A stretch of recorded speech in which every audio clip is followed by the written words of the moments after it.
Update, maging I am ready sa mataas na init factor o heat index. Kahapon, umabot sa 41 degrees Celsius ang ramdam na init sa Cotabato City. Sa Metro Manila, nakapagtala naman ng 36 degrees Celsius na init factor sa Science Garden, Quezon City. Base sa pag-aaral ng Pag-asa, ang mga ganyang katinding init ay maaaring magdulot ng heat cramps o heat exhaustion. Posible raw mauwi sa heat stroke kapag tuloy-tuloy ang gawain sa ilalim ng arawan. Ngayong araw, base sa datos ng Metro Weather, posibleng muling umabot sa 36 degrees Celsius ang init factor dito sa Metro Manila. 42 degrees Celsius sa Dagupan City, 28 degrees sa Baguio City at 35 degrees Celsius sa Subic, Zambales.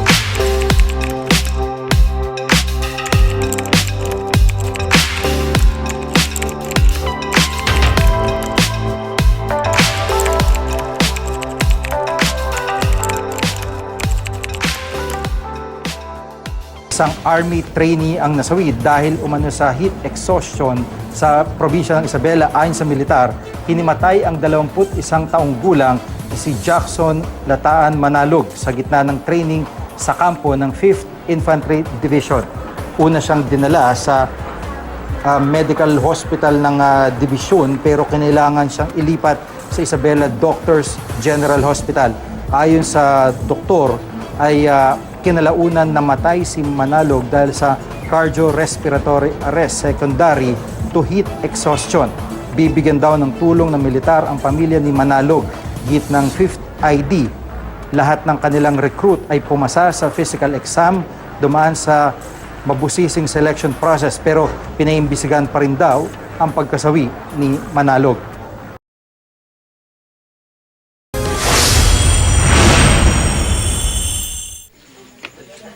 Hindi na natapos pa ng 23 anyos na sundalong si Randel Berin ang kanyang candidate soldier course sa Labangan, Zamboanga del Sur. Pumanaw ang Army training ng 1st Infantry Tabak Division sa gitna ng kanilang pagsasanay sa loob ng kanilang kampo. Base sa investigasyon noong January 10 ay tumakbo paikot ng kampo ang grupo ni Berin. Bigla raw nag-collapse ang binata. Suddenly na natumba o na-collapse.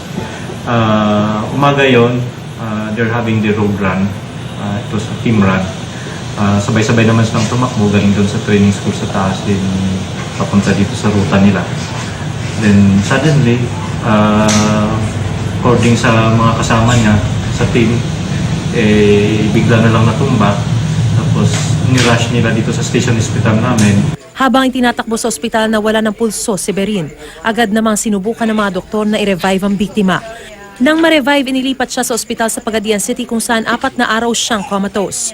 Nitong January 14, idineklarang patay ang sundalo dahil umano sa hypoxic ischemic encephalopathy o pinsala sa utak dahil sa kawalan ng oxygen. Buong akala ng pamilya ni Berin, kakayanin niya ang training lalo't malakas naman ang pangangatawan ng binata. Hindi na raw ipapa-autopsy ng pamilya ang bangkay dahil naniniwala silang walang foul play sa nangyari.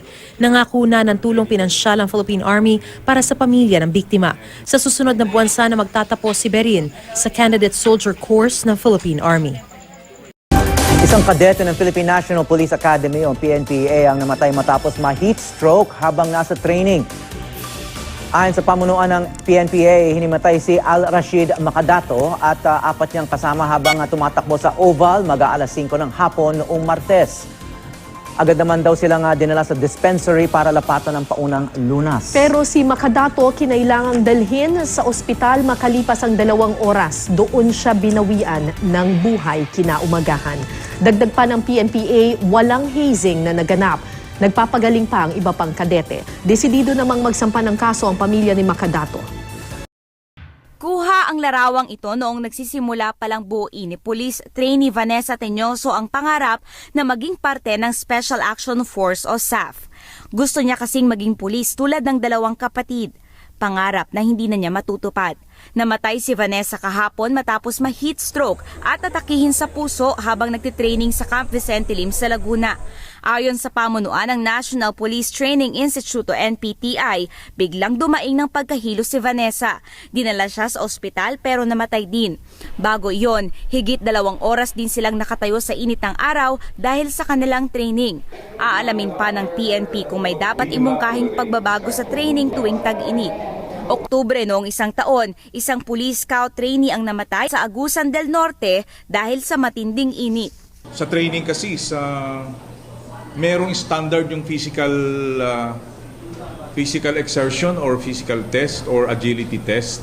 Dapat ma-determine natin kung bakit nangyari yun. What is really the cause?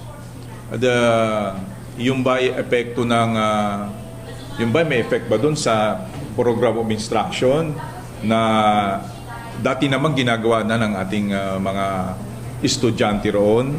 Naniniwala naman ang NPTI na tama lang ang ibinibigay nilang training. Tinitiyak nila na maayos ang kondisyon ng mga training ngayong tag-init gaya ng tamang physical conditioning, sapat na pagkain at pag-inom ng tubig. Mamayang gabi naman, iuuwi na sa Cagayan Valley si Vanessa.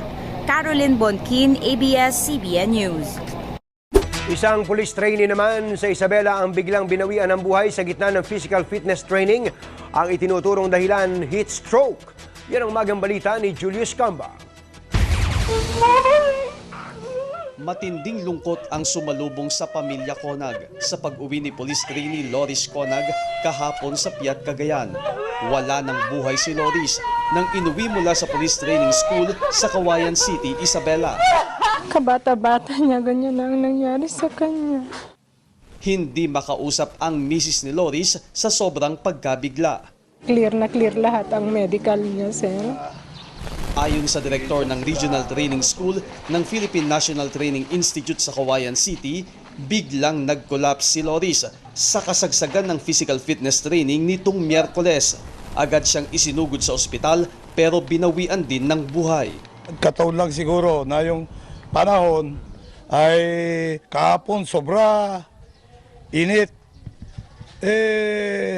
Nung nag-exercise, bigla siyang nag-collapse. Lumalabas sa medical certificate na heat stroke ang ikinamatay ng police trainee. Nung March 13 po sir, yun po sir. Diretso po yun. Nag-marcha kami. Tapos nag-exercise kami sir. Tapos dun po sir, biglang na-collapse siya. Nagsasagawa na ng fact-finding investigation ang pulisya sa Kawayan City para alamin kung heat stroke nga ang ikinamatay ni Loris o nagkaroon ng foul play. Julius Camba para sa Umagang Balita.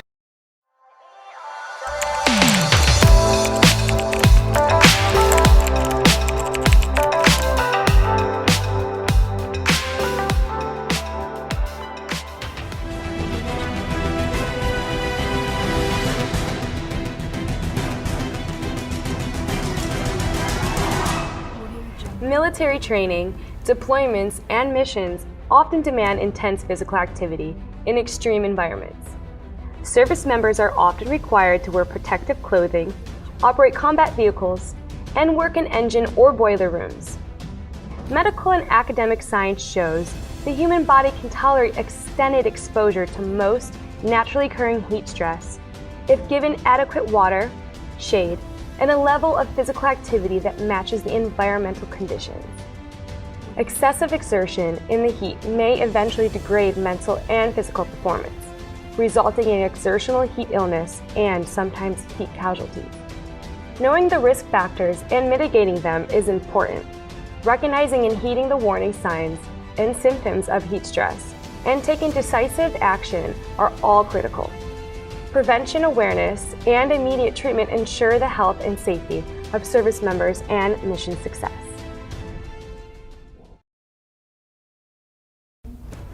This video will explain the signs, symptoms, and risk factors for different types of exertional heat illness. Demonstrate best practices for emergency treatment of exertional heat illness in the field, during transport, and in a clinic, and outline general steps for patient recovery and return to duty after an exertional heat illness event. Exertional heat illness is a spectrum of clinical conditions ranging in severity from mild to life-threatening. On the spectrum, heat exhaustion has signs and symptoms that are generally mild with a quick recovery. Heat injury has more clinically significant signs and symptoms. Exertional heat stroke is the most serious with risks for a long-term and possibly permanent end organ damage. EHS, if not managed aggressively, is a potentially fatal illness. Let's consider the signs, symptoms, and laboratory findings for each condition. Keep in mind that a service member does not have to pass through heat exhaustion and heat injury first, but can immediately develop exertional heat stroke. As with other clinical conditions, exertional heat illness will come with signs and symptoms. Signs are objective and can be observed by the provider, while symptoms are subjective comments and complaints by the patient. Heat exhaustion is characterized by signs such as tachycardia, orthostasis, diaphoresis, flushed skin, and most notably a rectal temperature equal to or greater than 101 degrees Fahrenheit and less than 104 degrees. Symptoms of heat exhaustion, as reported by the patient, may include mild headache, nausea, weakness, dizziness and tingling of arms and legs. Exertional heat exhaustion usually resolves rapidly on removal from the heat and minimal cooling intervention. Service members typically make a full recovery with a rapid return to duty likely. Heat injury is more severe than heat exhaustion. The primary signs and symptoms for heat injury are the same as heat exhaustion but may be more pronounced. Clinical evidence of end organ injury, including acute kidney injury, liver injury, or rhabdomyolysis, may be noted. Immediate steps must be taken to begin cooling and support organ function as appropriate. Exertional heat stroke is a life-threatening condition. Commonly, the patient collapses. The rectal temperature is usually equal to or greater than 104 degrees Fahrenheit. Additional signs include tachycardia, hypotension, diaphoresis, unsteady gait, combativeness, delirium, confusion, convulsions, or coma. If these signs are noted but temperature is normal, other potential causes need to be considered. In military settings, one relevant cause is exertional hyponatremia or extremely low sodium level. There is a risk of significant end organ injury, including cardiac arrhythmias. EHS can progress to a sudden, multi-organ dysfunctional state, evidenced by systemic inflammatory response syndrome, disseminated intravascular coagulation, and liver failure. Urgent steps must be taken to cool the service member immediately and begin life-saving supportive interventions as clinically indicated. Exertional heat stroke occurs infrequently in service members, but must be urgently recognized and treated when it does occur. Otherwise, it can result in a service member fatality. Exertional heat stroke remains one of the most common causes of preventable, non-traumatic exertional sudden death in the military.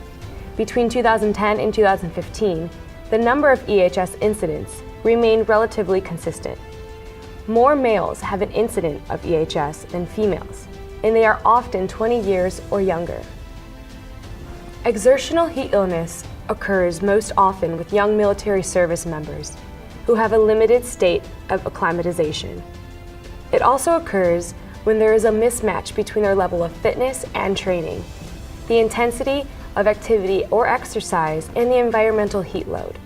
But all service members, young and old, fit and less fit, are potentially at risk, and leadership needs to be alert to the signs and symptoms. Risk factors for heat illness can be divided into defined categories. Intrinsic or non-modifiable risk factors may be congenital, genetic, or may be acquired. Extrinsic or modifiable risk factors include fitness level, body mass index, state of acclimatization, sleep deprivation or fatigue, hydration status, recent or concurrent illness, use of medications, dietary supplements, alcohol use, environment, clothing, work efficiency, and the operational tempo of the activity.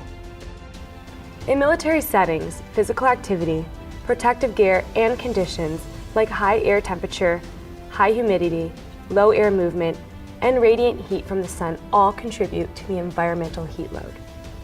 Human sweat glands are designed for cooling, but the sweat must be able to evaporate. Sweat that drips off the body or soaks clothing provides no cooling benefit. Under extreme conditions of exertion in the heat, even healthy, well-acclimated, and physically fit individuals will ultimately store excessive heat, which will cause the body temperature to rise. Some service members are not able to sustain work in the heat. Their body temperature starts rising earlier and at a higher rate than others under the same conditions. They may not be adequately acclimated, or they may just be heat intolerant. There is no way to know if someone is heat intolerant until symptoms of heat illness appear, so awareness and prevention are key.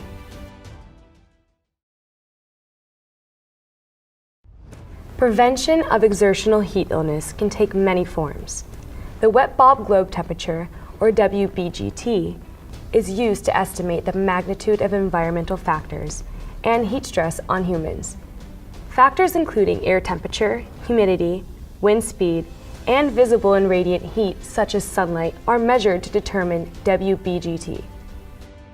WBGT results, shown as a heat category, are used to determine fluid replacement, physical activity levels, work-rest ratios, and clothing adjustments to minimize risk and maximize performance. Heat stress and dehydration can accumulate over several days. Fluid replacement and work-rest guidelines consider the WBGT heat category, the level of work, required uniform, and other factors to sustain performance and prevent heat injuries. In certain situations, fluids required to replace sweating may actually exceed the body's ability to absorb the fluid. Significant heat acclimatization requires 3 to 5 days, while full acclimatization can take a week to 2 weeks. Acclimatization usually requires at least 2 hours per day of carefully supervised exercise in the heat with gradual increase in the exercise intensity. Even with the best prevention strategies, some service members will experience exertional heat illness. Science and medicine show that immediate treatment is critical. Early cooling leads to decreased morbidity and mortality. Heat stroke survival rates are directly related to the duration of the hyperthermia. Immediate treatment allows most service members to quickly recover and return to duty. The prognosis is much worse when early intervention is delayed and the internal core temperature remains above the critical threshold for any period of time. Unrecognized and untreated exertional heat stroke is often fatal. Promptly recognized and rapidly cooled patients with exertional heat stroke show markedly improved survival rates and reduced complications. No training or guide can cover all possible situations in which a service member may develop exertional heat illness. Your location, climate, environment, activity, and available equipment are factors you need to consider in your treatment plan. If you suspect exertional heat illness of any severity, initiate cooling. Use aggressive on-site cooling if necessary. Prompt treatment can mitigate progression of mild heat exhaustion to severe exertional heat stroke. Keep a mindset of prevention even during treatment. This video shows the best practices for treatment of heat illness in military medicine for emergency treatment in the field, during transport, and in a clinic location. The specific policies of your branch of service or your unit may vary, but generally accepted medical standards are applied for treatment of exertional heat illness. The severity of the exertional heat illness may not be immediately apparent, so core temperature must be determined. Rectal temperature is the most consistently reliable and valid way to measure core temperature. 10.06. All right, let's go ahead and start active cooling. but do not delay cooling if EHS is suspected and rectal temperature monitoring is not possible. The fastest cooling for treatment of EHS is whole body cold water immersion with the water aggressively stirred. In some training and operational environments, this is not practical or possible. Depending on resources and physical location, other cooling strategies include arm immersion in ice water, cold water showers, ice sheets, or the ice burrito technique. These strategies should be used to initiate cooling before transfer to a medical facility. Imagine your unit is in the middle of training or work, and a service member begins to show symptoms of heat exhaustion. These may include headache, nausea, weakness, dizziness, and complaints of tingling in the arms and legs. The service member may have mental status changes and be unable to follow commands. Step 1. As you begin treatment, have someone call for support and transport. Hey, go ahead and call Sergeant Rod, man, and tell him, man, I think Sergeant Dillon, man, has a heat exhaustion. Sergeant Rodriguez, go ahead and bring the medical kit to the finish line. Roger, that's a good copy. I'm on my way. Activate EMS. Be aware of the ABCs and basic life support. Step 2. Assess the physical and mental condition of the service member by asking questions with specific answers. Ask, what day of the week is it? Or, what is your birthday? All right, are you okay? Sergeant Dillon, what is today? What's today, man? What's today? Friday? No, man, no. Hey, hurry up, Sergeant Rod, man, run in here, man. Hey, help me out. Step 3. If symptoms of heat illness are present, help move your service member to a safe place to lie down on the ground in a shady place if possible. Step 4. Remove the service member's excess clothing. Hey, look, let's go ahead and remove Sergeant Dillon's clothing, man. Remove his top. Remove his top. Take a core body temperature with a rectal thermometer if available. If you are unable to obtain a rectal temperature and clinical suspicion remains high for diagnosis of significant heat illness, initiate immediate and aggressive cooling. Do not wait. All right, go ahead and give me the ice sheet ready. A pulse oximeter can be a useful supplemental tool in a collapse situation, but its use should not delay aggressive cooling. Step 5. Begin the cooling protocol. Dip the sheets into the ice water slurry until they are thoroughly saturated. Open the sheet fully. Wrap the sheet around the service member, covering as much skin as possible.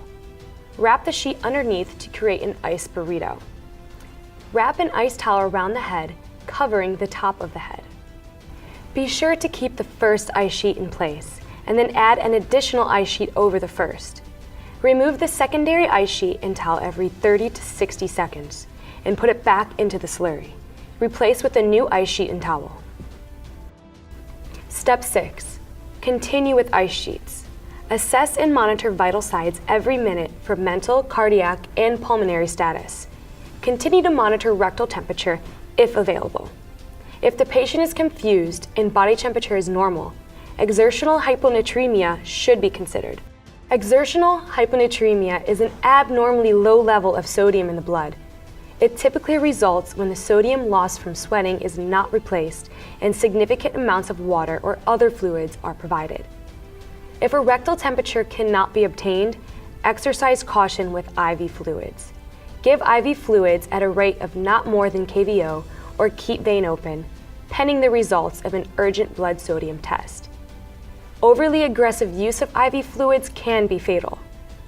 Patients may become disoriented or combative due to heat stroke. Placement of ice packs can vary, but if ice packs are available, place them behind the neck, one at each upper arm region, one at each femoral artery, and one behind each knee. Loose ice and cold water can also be applied. Use the supplies you have available. Step 7.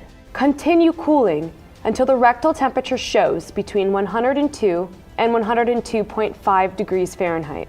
If the rectal temperature is not available, continue cooling until the arrival of EMS or the patient begins to shiver. Some service members will need to be transported for further cooling or for medical treatment and follow-up. 123, checkpoint 3, heat case 105 and rising, en route to medical. How copy, over? Cooling efforts should continue if possible during transport. Time is of the essence. Continue to monitor vital signs, and if possible, start an IV if it hasn't been started already. Chilled IV fluids can be considered depending on your MTF's local guidance.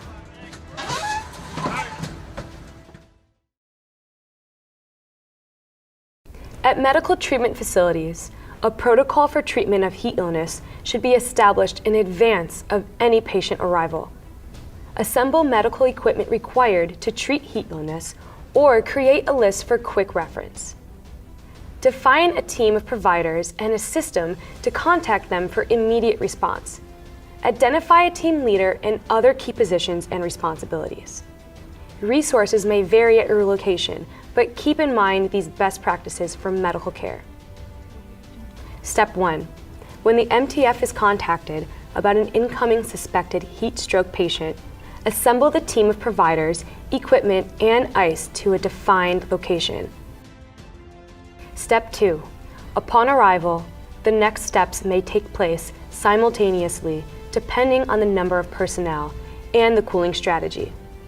The preferred methods for cooling are ice water immersion and ice water dousing. If these techniques are unavailable, ice packs can be utilized. Immediate attention must focus on the ABCs with basic life support. An AED or automated external defibrillator should be readily available. Take the rectal temperature and use a continuous monitoring thermometer if available. Temp 103.5. Temp 103.5 I. IV right AC 20 gauge. Keep vein open. Step 3. Take other vital signs. Assess physical and mental condition of the patient. Record all vital signs and rectal temperatures. Draw a blood sample and take it to the lab immediately for a predetermined heat panel. Start an IV if not already initiated. Complete a finger stick glucose test and an urgent blood sodium level. The rate of IV fluids should be determined by the patient's clinical presentation with special attention to the serum sodium level. Patients with a low serum sodium level who are at risk for exertional hyponatremia require a cautious balance of IV fluids. The input of a trained specialist and administration of hypertonic saline may be needed. In the case of exertional hyponatremia, overly aggressive hydration via IV fluids can lead to brainstem herniation or death. Step 4. Remove all excess clothing and begin an aggressive cooling protocol. Some treatment facilities leave on underwear or light clothing to hold ice packs in place. Placement of ice packs can vary, but be sure to put them behind the neck, one at each upper arm region, one at each femoral artery, and one behind each knee. The ice pack behind the neck is important. Hold the ice packs in place if needed. If available, use misters or spray bottles with a large fan. Moving the air is important to cooling. Ice sheets and ice towels can also be used. Continuous access to the body is critical when cooling. A mesh stretcher is recommended as it allows air and water flow, quick movement of the patient, and easier access in the event an AED is required. A pool or tub can also be used. In the event of cardiac arrest, however, moving a wet patient from a tub and drying them quickly can be difficult. There is also a risk of contamination from bodily fluids. When a patient is in a pool or tub, ladle the cold water up and over continuously. Step 5. Assess the patient continually for mental, cardiac, and pulmonary status. Heat stroke patients have highly variable clinical presentations. Some may require intubation, while others may require the use of an AED for cardiac arrest. Some patients may progress to coma. There is no definitive algorithm except to monitor continually with a focus on ABCs, clinical information, and labs. Patients may become disoriented or combative due to heat stress. A mental status change of this nature may occur and is considered an emergency. Follow the protocol for your location, which may include calling additional staff for assistance in restraining the patient if necessary. Step 6. Continue cooling until the rectal temperature shows between 102 and 102.5 degrees Fahrenheit. Immediate follow-up care may include an EKG, a chest x-ray, and a urine sample with other labs ordered as clinically necessary. Someone should accompany the patient at all times to be sure there is not a clinical relapse. What happens after an incident of exertional heat illness is directed by ongoing clinical lab results, medical observations, plus conversations with the recovering service member. How are you feeling since you went down? A little better? You were kind of out of it, a little combative there for a little bit? I don't remember anything. You don't remember anything? I just went for a run and then... Depending on the severity of the incident and other factors, immediate next steps may include a return to quarters, a period of observation, or transfer to a higher level of care. Laboratory follow-up includes a blood panel repeated at defined increments. Researchers believe that persons who have had an incident of heat illness can be more prone to a relapse or follow-up incident. Typically, the clinical course of exertional heat stroke follows 3 distinct phases in the hours and days following.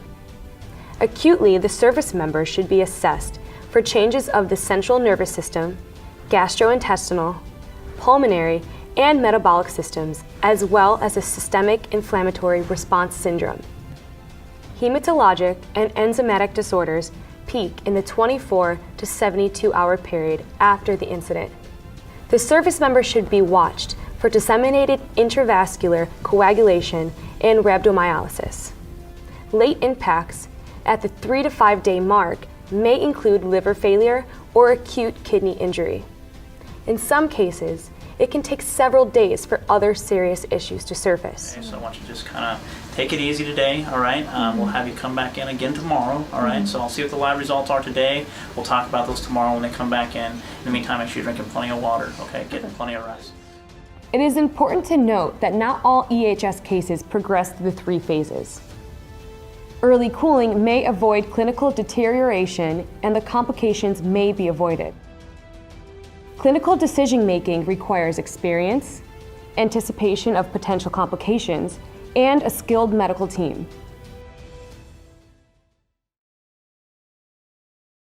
Dr. Helmendahler. Sir. How are you feeling today? All right, sir. Doing okay? Were you able to get a little sleep last night? Yes, sir. Hey, Doc, I'm feeling pretty good. Am I good to get back out and train?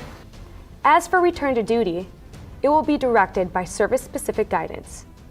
In addition, some local treatment facilities and military schools or training programs may issue their own requirements.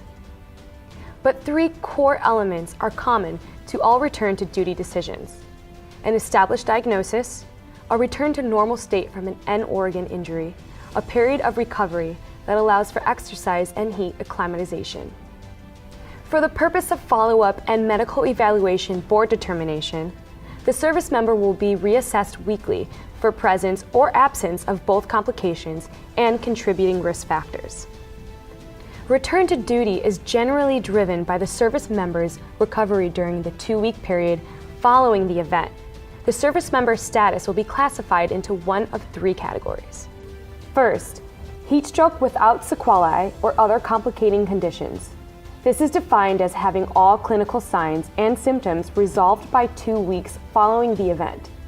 The second category is heat stroke with sequelae, which is defined as having related medical concerns that do not completely resolve by 2 weeks following the event. This may include any evidence of cognitive or behavioral dysfunction, renal impairment, hepatic dysfunction, or rhabdomyolysis. The last category is complex heat stroke, defined as recurrent or occurring in the presence of a non-modifiable risk factor, either known or suspected. Service members demonstrating certain criteria, despite 2 weeks of rest, should be referred to an appropriate specialist. Heat tolerance testing, or HTT, is utilized by special operations personnel for certain candidates who sustain a severe heat injury.